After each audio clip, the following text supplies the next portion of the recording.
watching Bengals Breakdown by Chat Sports, and I am your host, Stone Shields. Coming up on today's show, let's talk some running backs here on today's edition of Bengals Breakdown. I've kind of gone back and forth. The Bengals, of course, only have 6 draft picks as things sit when we're filming this video here.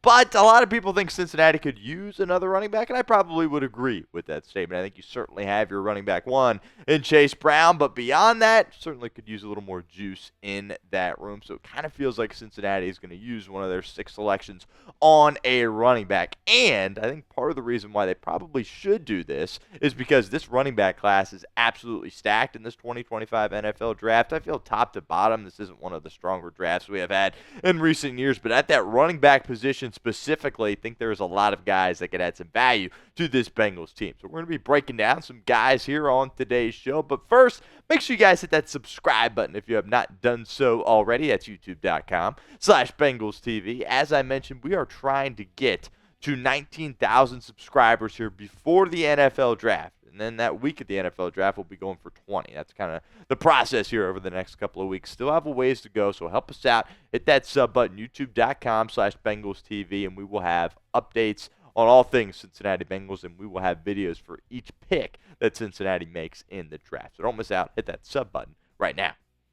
All right, so Cincinnati isn't going to take a running back in the first round. I believe that would be a massive mistake if ultimately they did decide to do that. But even picking at that 17 spot, Ashton Jeanty, he's not going to be available. He's going to go a lot before that. Some people even have him as early as number 6 overall to the Las Vegas Raiders. Maybe Amari Hampton is there for you at 17. Again, Cincinnati's not going to do it in the first round. But I think by the time Cincinnati's pick comes up in the second round, Amari Hampton will probably be off the board. So I'm going to say those two guys are going to be unavailable. As far as a top round 2 target goes, I'm going to say TreVeyon Henderson out of Ohio State. I've been a big fan of his game over the past several years. I remember back to his freshman year at Ohio State. He was absolutely unbelievable. And then those next 2 years, struggled with injuries, right? Only played 10 games in 23 and 8 games in 22. And then in 2024, I thought that was probably, apart from his freshman year, really his best season. And of course, Quinshon Judkins was able to come into the building and really take some of that workload away from Henderson, which I think was beneficial. I think that's why you saw Henderson play really, really well in 2024 for Ohio State. Don't think they win the national championship without him and his production. He brings that big play, right? Something that really Cincinnati would love to have. Haven't really had it in the running back spot. I think you'll have it now with Chase Brown, but certainly before that, you kind of lacked that with Joe Mixon there for a while. And he does have great pass blocking ability, too. That's going to be a common theme we're talking about here on today's show, because I think if Cincinnati is going to take a running back, obviously this is a pass-first football team. That back needs to do well in pass protection. TreVeyon Henderson is an absolute stud. I would love to have him on the football team. It's just a matter of if you want to allocate a top-end resource in a second-round pick to a running back, or if you want to target a position maybe that you're a little bit more needy towards. Another round 2 option is Kaleb Johnson. Kind of thought about putting him on here as well. He is an Ohio guy, of course, played his collegiate ball at Iowa, but his pass pro isn't exactly where I would like it to be at this point. That's kind of why I value TreVeyon Henderson above Kaleb Johnson, but Johnson I do believe will go in the second round. Pin comment time here on today's show. Do you want the Bengals to draft a running back? Let me know. Be honest with us in the comment section. Type Y for yes or N for no. If that ad comes here on YouTube, that's totally fine. Take advantage of it. Ignore it. Get down in the comments. Let us know what you think. We'll kind of go round by round here. Round 3, in my opinion, top round 3 target. Obviously, there's no guarantee when guys are going to go, but I think Sampson would be a good guy for you in the third round. Really broke all kinds of records at Tennessee, set their single-season rushing record this past year in 2024 as well. And when he went out with that pulled hammy against Ohio State in the playoff game, Tennessee was cooked. Now, they probably were cooked regardless of that, right? They kind of were just outgunned, outmanned in that football game. But Sampson really was the most important player on their team. And, of course, he did not play really in that game against Ohio State. But I really like what he can do. He's a shifty guy. He's got a really nice spin move. And I think he could do productive things for Cincinnati at that running back spot as that RB2 behind a guy like Chase Brown. And, of course, the Bengals certainly hope Samaje Perine can be that third down back. Another option in the third round, also Skattebo, a name that's kind of getting floated out there a lot. across teams around the league, right? Skattebo really burst onto the scene with his performance, really in the college football playoff for Arizona State.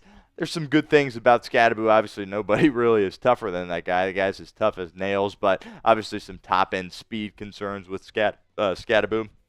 And not exactly sure his pass pro is there, but given the mentality in which he plays with, that bulldog mentality, I think that is something that could develop, but I'm not quite as high on Skattebo as some other people. We'll continue with our show here in a minute, but first, want to give a shout out to our friends over at Game Time, as today's show is presented by Game Time. Game Time makes getting tickets even faster and easier. Prices on the Game Time app actually go down the closer it gets to the first pitch or the start of the event. With killer last-minute deals, all-in prices, views from your seat, and their lowest price guarantee, Game Time takes the guesswork out of buying MLB tickets. Really encourage you guys to get some Cincinnati Reds tickets over at Game Time. Reds, they're coming in there. Finally won a series against the San Francisco Giants. We'll see if they can bounce back here with this homestand as well. But regardless, really love the all-in pricing on Game Time. Toggling this feature up front allows you to see your total up front so you don't get hit with any of those surprise fees at checkout like some of those other ticketing companies can get you with. Also, the seat views, my favorite feature on Game Time. Get a panoramic view from your seat in the app before you buy with Game Time. So take the guesswork out of buying tickets with Game Time. Download the Game Time app, create an account, and use code CHATSPORTS for $20 off your first purchase. Terms apply. But again, create an account, redeem code CHATSPORTS for $20 off. Download Game Time today. Last minute tickets, lowest prices, all guaranteed. As I mentioned, this running back class really is loaded, and I think a guy that's not getting as much love as he necessarily deserves is Jarquez Hunter out of Auburn. He's a super, super strong guy, and there definitely is some questions in pass protection with him as well, but I was a big fan of him in his game at Auburn, and I really kind of feel like he has floated under the radar here, and you've heard some great things about his football character and his just demeanor out there on the football field. His teammates love him, his coaches love him, and he really has put in a lot of great work at the collegiate level. I think he's going to carve himself out a fine career in the National Football League, and I think he could fit in nicely with this Cincinnati Bengals team. Round 4 might be a bit aggressive when you're talking about Jarquez Hunter, but shoot, if he's there for you in round 5, I would love that. Also, Jaydon Blue, another potential option for Cincinnati. There were some things I really liked about Jaydon Blue at Texas, but he kind of had an opportunity this past year to really take the bull by the horns and be their lead back, and he still really wasn't able to do it. In Dane Brugler's beast, there also is some character concerns, which isn't, the greatest thing in the world either, but I think Jaydon Blue does have a lot of talent, but also that pass pro. Kind of a reoccurring theme here on today's show. Not in the best of spots with Jaydon Blue, so I probably would not go with him over Jarquez Hunter. Name a running back you want to draft. Let me know your thoughts in the comment section of today's show. Any back, whether it's somebody that's going to go early or somebody that's going to go late, let me know your thoughts in the comment section right now. Really like this one right here, Ollie Gordon II. We spent some time talking about Gordon here on this show. Ollie Gordon a couple of years ago was viewed as the best running back in college football, broke all kinds of records. This is the guy that was a touchdown machine for Oklahoma State and has regressed a little bit. That 2024 season, he was not nearly as good as he was in 2023, albeit he was playing behind a really dreadful offensive line there in Stillwater, Oklahoma. He did have the issues there with the public intoxication in 2024, so there is a bit of an off-the-field concern there when you're talking about Ollie Gordon II, but he can really stick in there and block some guys in pass pro, and I think that's what Cincinnati would use him a lot to do. He's a really big guy as well. You can lack that speed with him, but I think the speed with Chase Brown, it kind of would offset. It'd be nice to have a back that can come in there and change the pace a little bit. I think Ollie Gordon does really fit in nicely for Cincinnati. Keep an eye on him as a potential target for the Bengals. Tahj Brooks as well, and also an option for Cincinnati out of Texas Tech. A lot of people around the league really, really like him and think he can develop into a solid NFL player. Certainly a guy to keep an eye on. Let's talk round 6 here on today's show. Jaquavius Marks, who goes by Woody Marks, out of USC.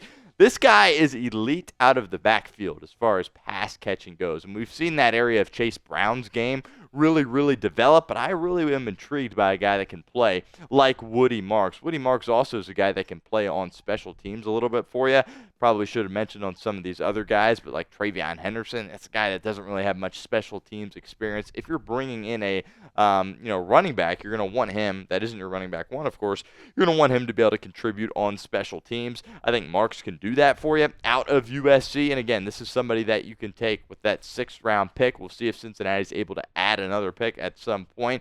But I think there's a lot of value at the back end of the draft with a guy like Woody Marks. Lastly here, Corey Kiner out of UC. Had to throw the local product in here. Obviously, a lot of us are Cincinnati people. I live in the city of Cincinnati. I've been watching Corey Kiner for a really long time for the Bearcats. He's a shorter, stocky back. And, the Bearcats have struggled in recent years, certainly. But I think really their best player probably was Corey Kiner. And he's a great leader. Obviously played down the street in Clifton. He could be a guy that could come in and help this football team. Needs some development there in pass pro, but that short, stocky build allows me to believe that he can develop at that level, and you heard great things about him and his character as well. Corey Kiner's a guy that you could look at the end of the draft or possibly as a UDFA as well. Make sure you guys give me a follow over on Twitter at StoneShields_, trying to get to 600 followers here by the end of the month. All of our Bengals Breakdown content will be posted to my Twitter page, so help me out. Give me a follow over on Twitter.